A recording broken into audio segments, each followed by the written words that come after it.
Hi, in the prior video, we discussed the top half of the residential listing net sheet. This video, we're going to discuss the second half of that net sheet.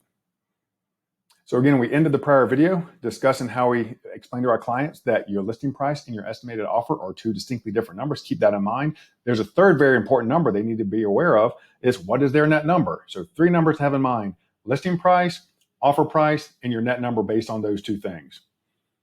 So here we go into transactional obligations. So obviously you have the real estate fees. You have the brokerage listing fee as well as the buyer's commission. Now, again, we allow our agents to basically run their own deals. Whatever numbers you want to put in here are your numbers to put in here. These are just some numbers from some past playing around with the spreadsheet. So let me update these to something a little bit different here. Let's see here. Clicking the wrong buttons, I'm moving the fields around instead of changing the numbers on them. Say we decided we were going to offer 2.75 and 2.75 for a total of 5.5% commission. Again, agents, you are free to choose the commission structure you want to choose. Now, one thing you'll notice as we go along here is this is the preliminary column. This is what we're telling them before we list to get an approximate on the front end of getting them as a listing client.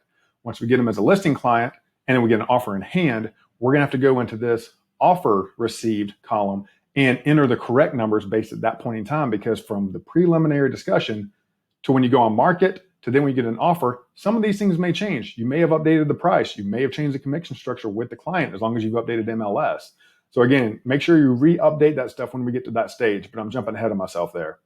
So next we have deed stamps. Deed stamps that's automatically calculated based on the offer estimate. That is generally paid by the seller. That is not required. That doesn't always happen, but that is generally always paid by the seller. Attorney's fees. So no matter how many attorneys you talk to, some are going to say $200 of their fee, some are going to say $600 of their fee, but they all come coupled with courier fees, use my Xerox machine fees, use my pen fees. So we tell all of our clients that at the end, count on paying between $500 to $1,000 to get out of the closing attorney's office. That way they just know that's a floating number and you don't have control over the attorney's fees until that attorney has written them an engagement letter. So we have a default in there of $525. We do have $295 in there is our brokerage closing fee. Again, that is standard built in to our listing contracts and to our buy side contracts. If you as the agent choose to waive that fee to your client, then make sure you waive it here as well and put a zero if you're choosing to pay that for your client. HOA transfer and estoppel fees. So HOAs make their money one of two ways.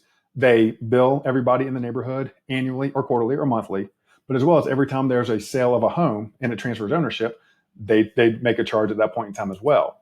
Now, this can be substantial. In certain areas, it is a percentage of the sales price. Just for example, in Wild Dunes, for example, it is half of 1%.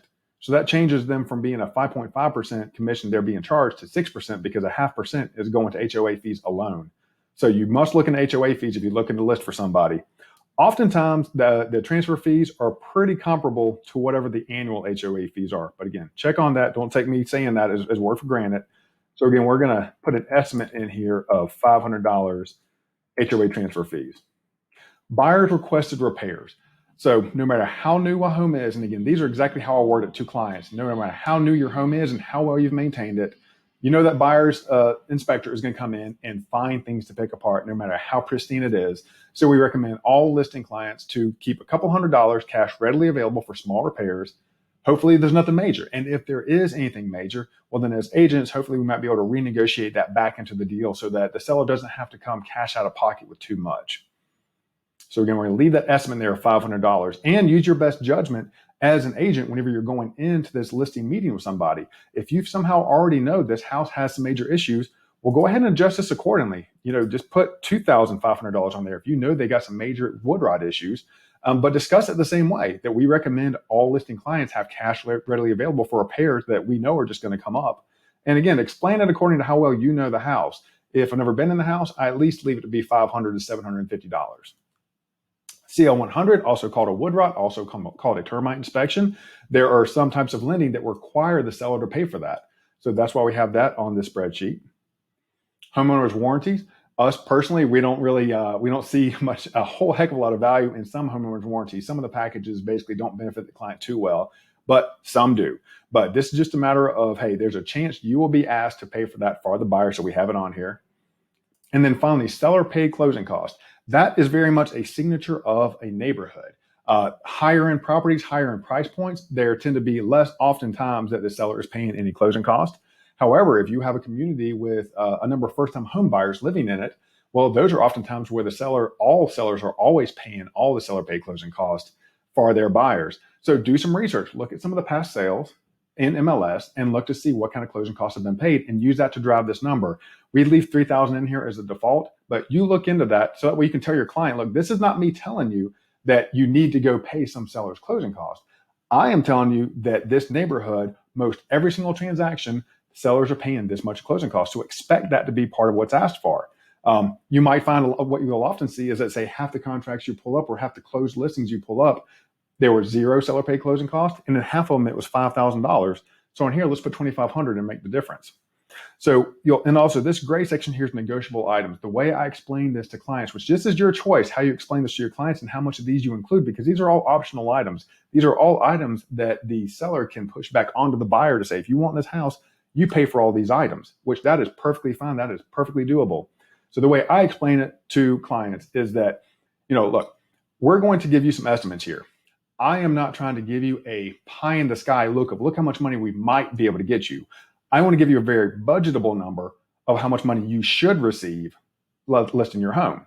This is the case. Know that there's a chance that you're asked to pay transfer fees. Know that there will be some repairs that come up. Based on their financing, you might have to pay for that CL100 for it to go through. This buyer might be hard-nosed against, into getting a homeowner's warranty. So just let them know that these numbers are just as much in here as buffer, so that we're giving them real budgetable numbers to go look to buy their future home with, not saying, oh no, we're just going to roll over and let them request all this stuff from you. No, our job as an agent is to negotiate away all of this. And when we negotiate away all of this, it's all going to add to this bottom number and push this bottom number up above 130. So again, you play out the conversation with your client, how you and them feel comfortable. Now we're going to go ahead and bring this video to a close. And the last one, we'll discuss the offer received section.